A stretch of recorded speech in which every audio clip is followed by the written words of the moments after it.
Hello students, आज हमारा next topic है ऑपरेटर्स इन C++।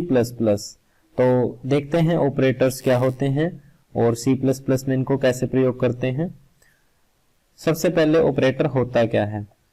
ऑपरेटर वो प्रतीक यानी कि वो चिन्ह होते हैं जो कंपाइलर को दिए गए ऑपरेंड पर गणितीय कार्रवाई या तार्किक कार्रवाई करने का तरीका बताते हैं। गणितीय या तार्किक कार्रवाई कौन सी होती है, तो वो थोड़ा सा मैं आपको एक बार आइडिया देता हूं ताकि आपको अच्छे से क्लियर हो जाए। ऑपरेटर का वैसे अर्थ होता है जो भी कोई चीज होती जो काम करती किसी दूसरी चीज के ऊपर, तो जो काम करने वाला होता है, जो किसी चीज को चलाता है, उसको ऑपरेटर बोलते हैं। आइए एक एग्जाम्पल से इसको समझते हैं। मान लीजिए आपकी एक इक्वेशन है, आपने गणित के अंदर इक्वेशन करी है, टोटल बराबर है 4 जमा 5। यहां मेरे को 4 और 5 का जोड़ करना है। जोड़ कौन करेगा? ये प्लस का निशान। और किस किस का जोड़ करेगा? 4 का और 5 का। तो जिसके ऊपर ये जमा का निशान काम करेगा उन संख्याओं को या उन नामों को क्या बोलेंगे? ऑपरेंड। जैसे 4 और 5 हैं, ये दो संख्याएं हैं, इनका जोड़ करेंगे तो किन का जोड़ करेंगे? 4 और 5 का। तो ये दोनों क्या हो जाएंगे? ऑपरेंड। किसकी मदद से इस काम को करेंगे? प्लस की मदद से। तो ये प्लस का जो निशान है ये क्या हो जाएगा? ऑपरेटर। तो यहां आप अगर ध्यान से देखें तो 4 जमा 5 इसमें एक ऑपरेटर प्रयोग हुआ है प्लस का, और किस किस के ऊपर प्रयोग हुआ है? 4 और 5 के ऊपर। अभी आपने एक ऑपरेटर देखा, अभी दूसरा ऑपरेटर देखते हैं। ये असाइनमेंट ऑपरेटर होता है कंप्यूटर में, जबकि इसको मैथ में आप इक्वल्स टू बोलते हैं। तो यहां आपको ध्यान रखना है, असाइनमेंट ऑपरेटर क्या करता है, दाएं तरफ की जो चीज होती है, जैसे यहां दाएं तरफ क्या है? 4 और 5 का जोड़ है। 4 और 5 का जोड़ कितना है? 9। तो दाएं तरफ कितना है? 9। इस 9 की वैल्यू को कहां डालने का काम करता है ये असाइनमेंट ऑपरेटर? बाईं तरफ। बाईं तरफ कौन है? टोटल। टोटल भी क्या है? एक ऑपरेंड। मैंने अभी आपको बताया कि जिस चीज के ऊपर हम कोई भी काम करेंगे, जिसके ऊपर काम करेंगे उसको बोलेंगे ऑपरेंड, और जिसकी मदद से काम करेंगे उसको बोलेंगे ऑपरेटर। तो यहाँ पे टोटल 4, 5 ये तीनों क्या है? ऑपरेंड। और यहाँ दो ऑपरेटर हैं, एक असाइनमेंट और एक प्लस ऑपरेटर। ठीक है, तो उम्मीद है आपको ये समझ में आ गया होगा। आगे चलते हैं। अभी आता है C++ में मौजूद विभिन्न ऑपरेटर कौन से हैं। तो देखते हैं कौन कौन से ऑपरेटर आपने पढ़े हैं, कौन से नए हैं आपके लिए। तो सबसे पहला ऑपरेटर आता है अरिथमेटिक ऑपरेटर। अरिथमेटिक ऑपरेटर यहाँ हिंदी में भी है। तो अरिथमेटिक का मतलब होता है अंक गणितीय। अंक गणितीय गणनाएं आपने जोड़ घटा गुणा भाग ये नॉर्मली की हैं सभी ने, छोटी क्लासेस के अंदर भी अभी भी करते हैं। तो जहां आपने प्लस का निशान यूज किया है, माइनस का निशान यूज किया है, गुणा का किया है, ये भाग का निशान होता है। मैथ में आप भाग का निशान अलग लगाते थे, यहाँ ये भाग का निशान होता है, स्लैश वाला निशान। और इसी जैसा एक निशान और है जो आपने शायद ना पढ़ा हो छोटी क्लासेस में, इसको बोलते हैं मॉड्यूलस ऑपरेटर। तो इनको एक बार समझते हैं क्या फर्क होता है। प्लस का काम क्या होता है? दो संख्याओं को जोड़ना, जैसे 10 और 20 को जोड़ दिया, ए और बी को जोड़ दिया। ऐसे ही घटा का निशान क्या होता है? वो पहली संख्या में से दूसरी संख्या को सब्ट्रैक्ट कर देता है। फिर आता है गुणा का निशान। इसमें क्या होता है? पहली संख्या और दूसरी संख्या का गुणनफल निकाल दिया जाता है। फिर आता है भाग का निशान। इसमें पहली संख्या को दूसरी संख्या से विभाजित किया जाता है, और जो भागफल आता है वो आपका क्या होता है? उत्तर होता है। जैसे 20 को 5 से भाग देंगे तो भागफल क्या आएगा? 4, जबकि शेष कितना आएगा? 0। तो यही फर्क होता है भाग और मॉड्यूलस में। जो भाग का निशान होता है, भाग का अरिथमेटिक ऑपरेटर होता है, ये हमेशा भागफल को आपके उत्तर के तौर पे प्रदान करेगा, जबकि जो मॉड्यूलस का ऑपरेटर है ये हमेशा शेष को उत्तर के तौर पे प्रदान करेगा। जैसे अगर आपने 20 को 5 से भाग दिया था तो उत्तर था 4। अगर आपने 20 को मॉड्यूलस 5 किया है तो आपका उत्तर होगा 0, क्योंकि 20 को 5 से भाग देंगे तो भागफल तो 4 आ जाएगा, लेकिन शेष कितना आएगा? 0। तो जो शेष होगा वो मॉड्यूलस की तरफ से आपको उत्तर प्राप्त होगा। तो उम्मीद है अरिथमेटिक ऑपरेटर आपको समझ में आ गए होंगे। ये कोई इतना मुश्किल भी नहीं है क्योंकि आप छोटी क्लासेस में इनको पढ़ चुके हैं। फिर आते हैं बेटा रिलेशनल ऑपरेटर। रिलेशनल ऑपरेटर कौन से होते हैं? रिलेशनल ऑपरेटर, रिलेशन का मतलब होता है जो दो चीजों के बीच कोई ना कोई संबंध बताते हैं, यानी उनकी तुलना करते हैं दो चीजों के। तो ये देखते हैं क्या होते हैं। इन ऑपरेटर्स का इनके बाएं और दाएं पक्ष के मूल्यों की तुलना करने के लिए प्रयोग किया जाता है। यानी इन ऑपरेटर के एक तरफ बायां पक्ष होता है, दूसरी तरफ दायां पक्ष होता है। तो अगर आपकी तुलना सही है तो ये आपको उत्तर सत्य देगा, अगर आपकी तुलना गलत है तो ये आपको असत्य उत्तर देगा। तो इसके दो ही उत्तर निकलते हैं, या तो सत्य या असत्य। जैसे कि ये डबल इक्वल का निशान है।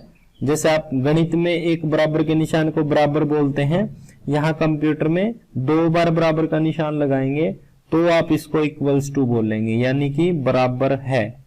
ठीक है, तो जैसे मान लीजिए मैंने a की वैल्यू कितनी डलवा दी? 5। a बराबर है 5।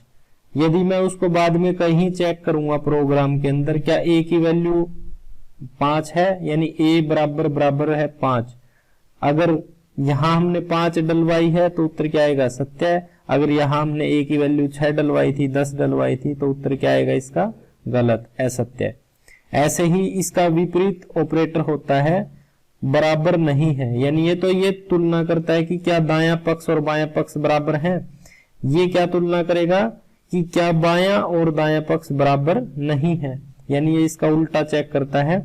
अगर a की वैल्यू, यानी a बायां पक्ष है, 5 दायां पक्ष है, अगर a की जो वैल्यू है वो 5 के बराबर नहीं है तो उत्तर सत्य देगा। अगर a की वैल्यू 5 के बराबर है तो असत्य देगा, यानी ये बराबर वाले के विपरीत काम करता है। फिर आते हैं छोटा है। जैसे कि a छोटा है 5, तो जिस तरफ ये चोंच होती है उस तरफ छोटा माना जाता है, जिस तरफ खुला हिस्सा होता है उसको बड़ा माना जाता है। तो क्या a छोटा है 5 से? ये इस चीज को चेक करेगा। अगर a की वैल्यू आपने 5 से छोटी डलवाई है तो उत्तर आएगा सत्य। अगर a की वैल्यू आपने बड़ी डलवाई है तो उत्तर आएगा असत्य। ये रिलेशनल ऑपरेटर हम कर रहे हैं, equals to, not equals to और छोटा है। अब इसका छोटा है का विपरीत क्या हो गया? बड़ा है। ये इसका चिन्ह उल्टा हो जाता है। ये क्या चेक करता है? क्या a की वैल्यू 5 की वैल्यू से बड़ी है? a की वैल्यू मान लीजिए आपने 10 डलवा दी, तो क्या 10 बड़ा है 5 से? सभी को पता है कि 10 बड़ा होता है 5 से, तो इसका उत्तर क्या निकलेगा? सत्य है। अगर a की वैल्यू आपने 2 डलवा रखी होती, क्या 2 बड़ा है 5 से? नहीं, तो इसका उत्तर क्या निकलेगा? असत्य है। इसी प्रकार हम लेस देन को बराबर के साथ भी एक साथ लिख सकते हैं, यानी कि छोटा भी हो या फिर बराबर हो, चाहे छोटा हो चाहे बराबर हो, अगर इनमें से एक भी ठीक हो जाता है तो ये सत्य उत्तर दे देगा, नहीं तो असत्य उत्तर देगा। जैसे कि a छोटा है बराबर है 5 से, अगर a की वैल्यू या तो 5 हो या 5 से छोटी हो तो उत्तर क्या आएगा? सत्य है। अगर 5 के बराबर भी नहीं है और उससे छोटी भी नहीं है a की वैल्यू तो क्या आएगा? असत्य। इसी प्रकार इसका विपरीत ऑपरेटर काम है, बड़ा है या बराबर है, यानी कि अगर a की वैल्यू 5 के बराबर है या 5 से बड़ी है तो सत्य उत्तर आएगा। a की वैल्यू ना तो बड़ी है और ना 5 के बराबर है तो ये क्या करेगा? इसका उत्तर देगा असत्य। तो उम्मीद है रिलेशनल ऑपरेटर भी आपको समझ में आ गए होंगे। रिलेशनल ऑपरेटर में हमेशा दो पक्ष होते हैं, बायां और दायां, और इसको इंग्लिश में लेफ्ट हैंड साइड और राइट हैंड साइड आप बोलते हैं। मैथ में आप ये पहले कर भी चुके हैं। अब आते हैं लॉजिकल ऑपरेटर। लॉजिकल ऑपरेटर बहुत ज्यादा इंपॉर्टेंट ऑपरेटर है। ये भी रिलेशनल की तरह ट्रू या फॉल्स को ही एज ए रिजल्ट आपको देंगे कि आपका रिजल्ट ट्रू है या फॉल्स है। तो देखिए ये 3 ही ऑपरेटर होते हैं। जो बच्चे 11th में कंप्यूटर साइंस विषय पढ़ चुके हैं उनको ये समझने में दिक्कत नहीं आएगी, क्योंकि उन्होंने इनको लॉजिकल गेट्स के अंदर एंड और नोट को पढ़ रखा है पहले से। तो लॉजिकल एंड समझते हैं क्या काम करता है। एंड इसको, इस निशान को एंड नहीं बोलेंगे, यहाँ पे एम% का सिंबल होता है ये, तो इसको लॉजिकल एंड बोलते हैं। लॉजिकल एंड क्या काम करेगा, ये कंडीशन चेक करता है। जैसे कि देखिए अभी आपने रिलेशनल ऑपरेटर का प्रयोग किया था, अब ये जो लॉजिकल ऑपरेटर होता है ये रिलेशनल के साथ यूज होता है ऑलमोस्ट। जैसे कि देखिए इफ का मतलब होता है यदि आपकी परसेंट का मैंने एक वेरिएबल लिया है, अगर परसेंट बड़ी है 35 से, या परसेंट की वैल्यू है छोटी है या बराबर है 50 से, तो क्या प्रिंट करवा दोगे, यू गोट थर्ड डिवीजन। आइए इसको समझने के लिए हम एक प्रोग्राम करके देखते हैं जिसके अंदर आपको ये लॉजिकल ऑपरेटर और रिलेशनल ऑपरेटर बिल्कुल क्लियर हो जाएंगे। मैं एक वेरिएबल लेता हूं परसेंट नेम से, ठीक है, वेरिएबल लेता हूं परसेंट नेम से, और इसका डाटा टाइप कैसा ले लेते हैं, फ्लोट ले लेते हैं, क्योंकि परसेंटेज जो होती है वो डेसिमल में भी हो सकती है। ठीक है, तो इसको मैं सी इन करवा लेता हूं, पहले सी आउट करवाते हैं, एक मैसेज जनरेट करते हैं, प्लीज, इसको डबल कोट्स में लिखना होता है, please enter your percentage, please enter your percentage. तो जो स्टूडेंट है वो यहां क्या करेगा, अपनी परसेंटेज डालेगा, फिर आप इसको क्या करवा लोगे, सी इन करवा लोगे, ये कहां पे भेज दोगे, परसेंट नाम के वेरिएबल के अंदर। ठीक है, तो इसको कहां भेज दिया आपने, परसेंटेज नाम के वेरिएबल के अंदर। फिर चलते हैं नेक्स्ट, हम अब क्या करेंगे बेटा, हम एक कंडीशन लगाते हैं, इफ यदि आपका जो PERCENT परसेंट, एक बात का ध्यान रखना, आपने यहाँ P को कैपिटल लिखा है तो आपको हर जगह P को कैपिटल ही रखना पड़ेगा ताकि ये सेम नाम रहे। अगर इसको मैं कहीं स्मॉल कर दूंगा, कहीं कैपिटल कर दूंगा, तो आपका कंप्यूटर ही है इसको अलग नेम मानेगा। तो मैं क्या करता हूं, इफ अगर परसेंट की वैल्यू बड़ी हो 35 से, अब लगाते हैं लॉजिकल एंड। ये देखिए ये वाला सिंबल मैं 2 बार लगाऊंगा एक साथ, और फिर क्या करूंगा, दोबारा से लिखूंगा PERCENT। 35 से अगर वैल्यू बड़ी है और किससे छोटी है या बराबर है 50 से, या तो आपकी परसेंटेज 35 से बड़ी, जैसे 35.5, 36, 37, 40, 42 कुछ भी हो, लेकिन छोटी किससे होनी चाहिए, 50 के बराबर या 50 से छोटी हो। तो इस ब्रैकेट को बंद कर देते हैं। ये इफ क्या करेगा, इफ एक रिजर्वर्ड है, ये चेक करेगा इन दोनों कंडीशन को, परसेंट को चेक करेगा 35 के साथ, और फिर दोबारा परसेंट को चेक करेगा 50 के साथ। देखिए यहाँ 2 रिलेशनल ऑपरेटर हैं, एक 35 के साथ ये वाला, परसेंट ग्रेटर देन 35, ये देखिए ग्रेटर देन का रिलेशनल ऑपरेटर है, और इधर है लेस देन इक्वल टू का। तो यहाँ 2 रिलेशनल ऑपरेटर मैंने प्रयोग किए हैं, ग्रेटर देन और लेस देन इक्वल टू। अब इन 2 रिलेशनल ऑपरेटर ने अपनी काम कर देना है। देखिए परसेंट ग्रेटर देन 35, यदि 35 से परसेंट की वैल्यू बड़ी है, अगर आपने अपने नंबर डाल दिए मान लो 40%, तो 40 35 से बड़े हैं, तो ये कंडीशन क्या हो जाएगी, ट्रू। और फिर ये इसको चेक करेगा क्या 40 50 से छोटा या बराबर भी है, फिर वो भी कंडीशन ट्रू है। तो यानी अगर दोनों कंडीशन ट्रू हो तो ये जो लॉजिकल एंड जो आपने बीच में लगाया है ये वाला, ये क्या करेगा, ये दोनों कंडीशन अगर ट्रू होती हैं तो ही उत्तर ट्रू देगा। ठीक है, तो ही उत्तर क्या देगा, ट्रू, और नहीं तो क्या उत्तर देगा, फॉल्स। तो अगर आपकी कंडीशन ट्रू है तो इसे जस्ट नेक्स्ट जो स्टेटमेंट आप लिखोगे वो रन करेगी। जैसे मैं लिख देता हूं, see out your grade, your grade की जगह लिखते हैं यू गोट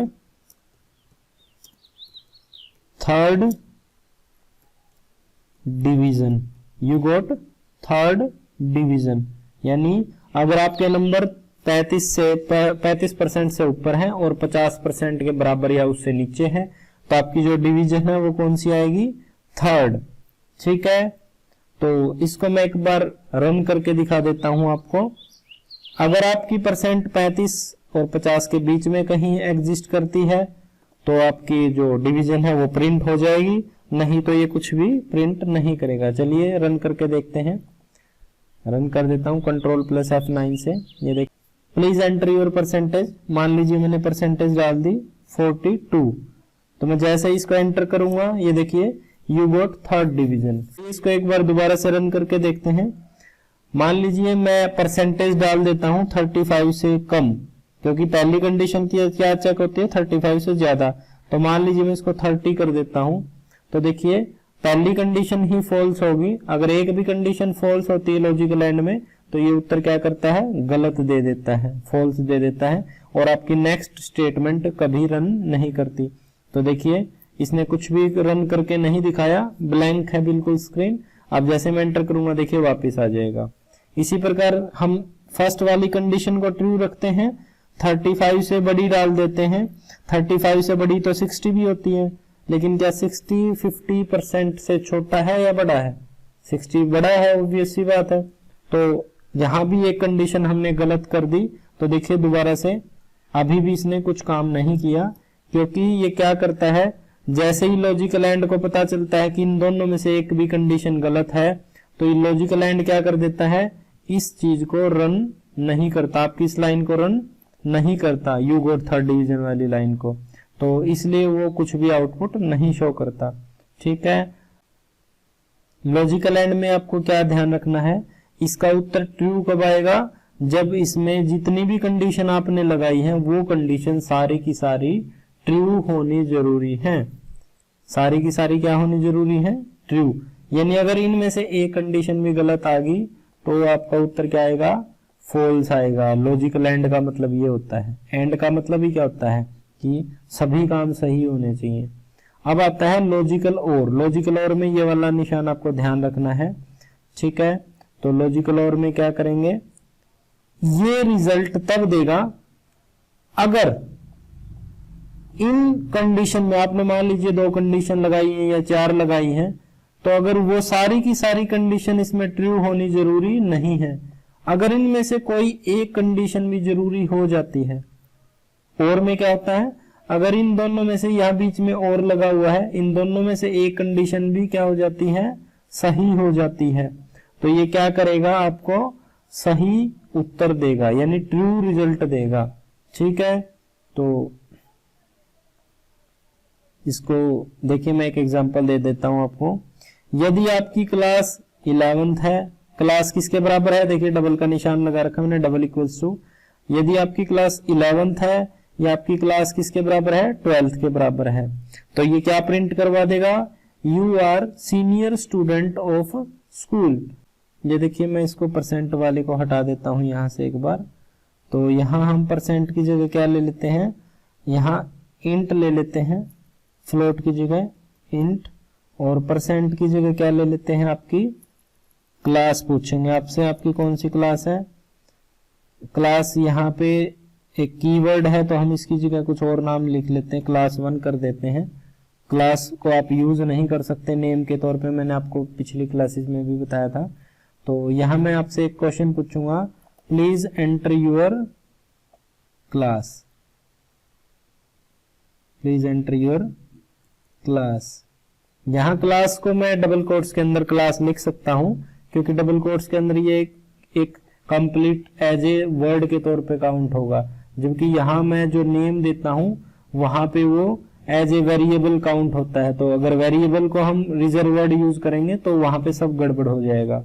तो आप इसको क्लास को यहाँ वेरिएबल के तौर पे प्रयोग नहीं कर सकते। अब चलते हैं, अब मैं जब स्टूडेंट से पूछूंगा भाई अपनी क्लास डाल लो, तो वो कहाँ डालेगा, कंप्यूटर में हम इसको कहाँ डलवा देंगे, क्लास 1 नाम के वेरिएबल के अंदर। ठीक है, फिर मैं इसको कंडीशन चेक करूंगा, इफ क्लास 1 जो है या तो वो बराबर हो किसके 11th के, किसके 11th के, ऑपरेटर लगा देता हूं। फिर क्या करता हूं, क्लास को चेक करते हैं, क्लास 1 को, क्या वो 12th के बराबर हो, यानी चाहे बच्चा क्लास 11th का हो चाहे बच्चा क्लास 12th का हो। ठीक है, अगर बच्चा 11वीं या 12वीं कक्षा का है तो मैं उसको क्या प्रिंट करवाऊंगा, उसके लिए you are senior student of school, यानी आप इस विद्यालय के बड़े विद्यार्थी हैं, यानी सीनियर स्टूडेंट है। अगर बच्चा 11वीं और 12वीं कक्षा डलवाएगा तो ही ये लाइन प्रिंट होगी, चाहे वो बच्चा 11वीं का हो चाहे वो बच्चा 12वीं का हो। अगर आप 11th डलवाएंगे तो भी ये प्रिंट होगा, अगर 12th का बच्चा डलवाएंगे तो भी प्रिंट होगा। लेकिन अगर इसके अलावा आप कोई बच्चा डलवाते हैं तो वो प्रिंट नहीं करेगा। देखिए कंट्रोल F9 से रन करता हूं।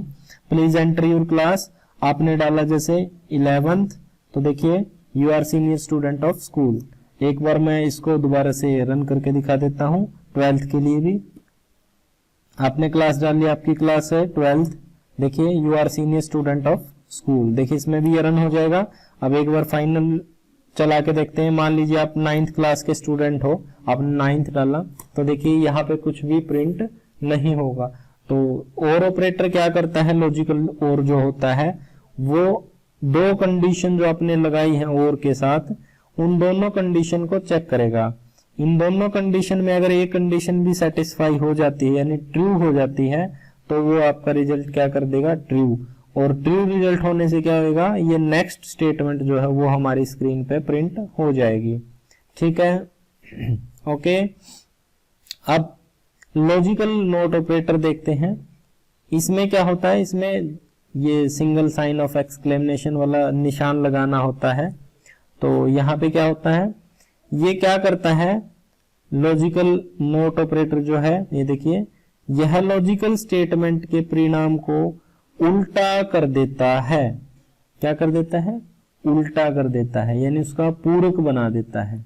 ठीक है, तो यानी अगर आप इससे पूछेंगे, कोई एग्जांपल देखता हूं मैं ऐसे, इसको हम थोड़ा सा पिछले एग्जांपल को ही मॉडिफाई करके देखते हैं नोट के साथ। मैं यहां कर देता हूं, if not class 1 less than equal to 10 और ब्रैकेट क्लोज कर देते हैं। तो यहाँ पे आपको दो ब्रैकेट लगानी है। पहली एक ये क्लास 1 को चेक करेगा किसके साथ, कि अगर आपकी क्लास वेरिएबल है, जो क्लास 1 जो वेरिएबल है ये 10 के बराबर या उससे छोटा हो, 10 के बराबर या उससे छोटा हो, तो ये क्या करेगा, ये रिजल्ट क्या देगा, ट्रू। अगर आपने मान लीजिए क्लास डाली 10 से छोटी, जैसे 9, 10 या 8, 7, 6, जो 10 के बराबर या 10 से छोटी हो, तो ये रिजल्ट क्या देगा, ट्रू। और इस रिजल्ट को फिर रिवर्स यानी उल्टा कौन कर देगा, आपका नोट ऑपरेटर, ये वाला ऑपरेटर जो आपने लगाया है, ये इसको क्या कर देगा, उल्टा कर देगा। यानी आपकी क्लास जो थी छोटी क्लास थी, तो इसको ट्रू रिजल्ट को इसने क्या कर दिया, फॉल्स कर दिया। अगर फॉल्स होगा तो आपकी स्टेटमेंट नेक्स्ट प्रिंट नहीं होगी। और अगर यहां मैं डालता हूं, मान लीजिए आपने क्लास डलवाई 11th, तो क्या क्लास 1 11 जो है क्या वो छोटा या बराबर है 10 से, नहीं है, तो ये रिजल्ट क्या आएगा, फॉल्स। लेकिन फॉल्स को उल्टा कौन कर देगा, ये लॉजिकल नोट ऑपरेटर, ये इसको कर देगा ट्रू रिजल्ट। तो अगर रिजल्ट ट्रू होता है तो क्या होगा, ये नेक्स्ट स्टेटमेंट को रन करेगा। इसका मतलब है कि आप जब भी 10 के बराबर या 10 से छोटी क्लास डलवाओगे तो आपकी ये लाइन प्रिंट नहीं होगी, और अगर आप 11th या 12th डलवाओगे तो ये लाइन प्रिंट हो जाएगी। एक बार इसको मैं आपको रन करके दिखा देता हूं लॉजिकल नोट ऑपरेटर के साथ में। ये देखिए मैंने क्लास डाल ली 9th, तो देखिए कुछ भी प्रिंट नहीं होगा।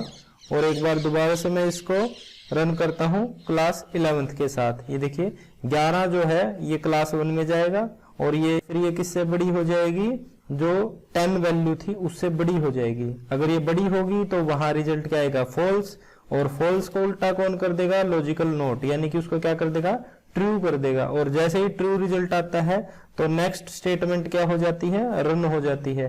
तो जैसे हम 11th क्लास या 12th क्लास डालेंगे तो देखिए आपका प्रिंट हो जाएगा you are senior student of class. तो उम्मीद करता हूं कि आपको बेटा ये सारा समझ में आ गया होगा। नेक्स्ट जो ऑपरेटर है वो हम करेंगे नेक्स्ट क्लास के अंदर। तो तब तक आप इतना ही लर्न करिए ताकि आपको ये धीरे धीरे अच्छे से समझ में आ सके। ओके।